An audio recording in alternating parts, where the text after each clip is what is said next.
SAP channel on YouTube.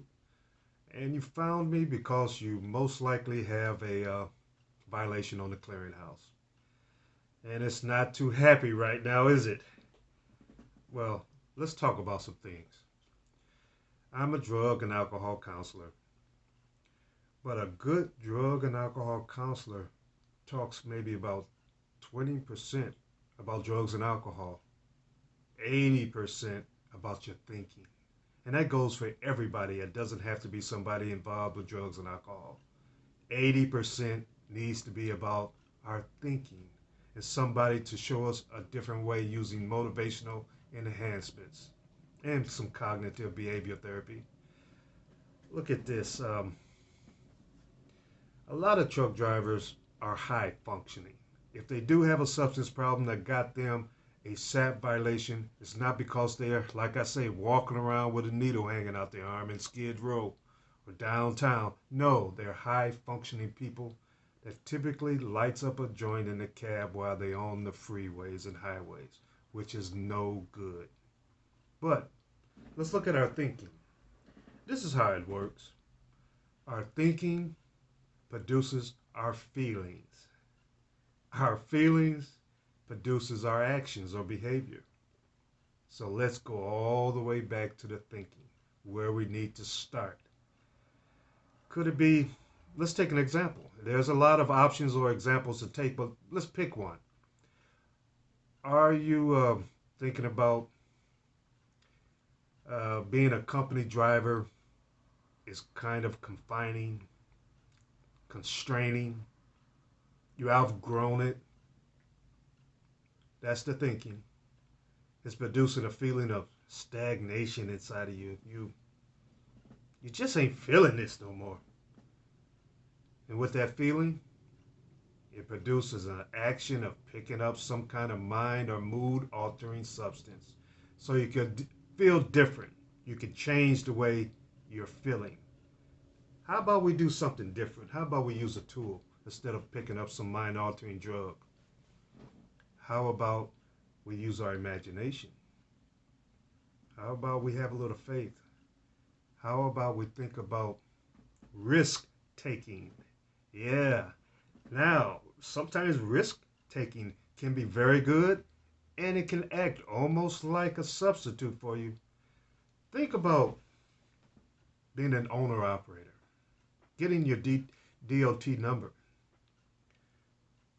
How about when you get off this SAP, when you go through the SAP process and you get hired by someone and you are an owner operator or working towards it, but someone gives you a chance.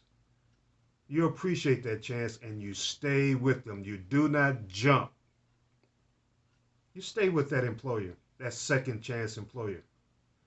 And you go through the bumps and bruises of experience.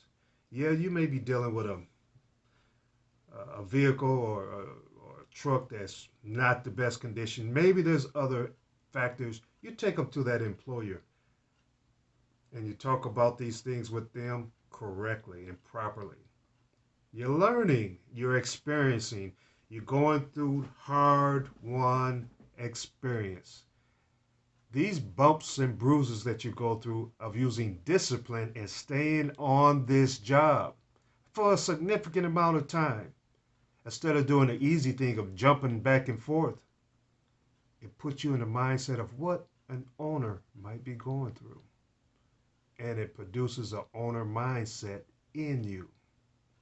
You don't get this mindset free. You got to go through some experience. So go ahead and go through it. Now, look, we understand that um, being an owner operator might be a little scary right now. How about that risk taking part? The adrenaline, the feeling of action. Yes, of taking a risk. Yes, think about taking a risk. Instead of working for Mr. Charlie, be Mr. Charlie. Give it a chance. It's okay to dream and use your imagination. However, wake up at some point and take action. Faith without doing anything is nothing. Wake up, take some action. Now, did I talk anything about drugs and alcohol right then? No. I took your mind off into a whole different area. I had you thinking about all these different options you can have in your mind.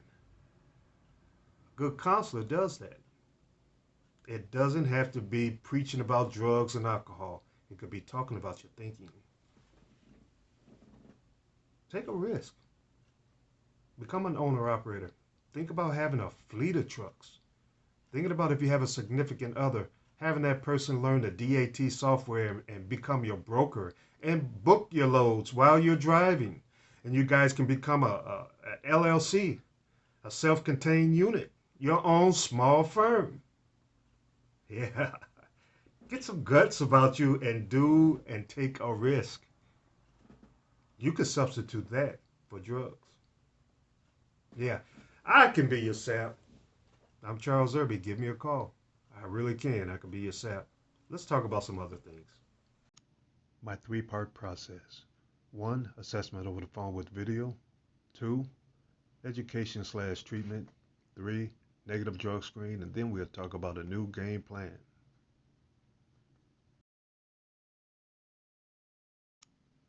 After seeing that I'm an excellent fit, go to the clearinghouse, look at your violation, then select me, Charles Irby, as your SAP. Visit Focus7.us to see my certifications, qualifications, and accreditations, and my driver reviews. Have confidence that I can take you through the SAP return to duty process comfortably, successfully, and within your budget. Call this number and I will answer the phone or call you back.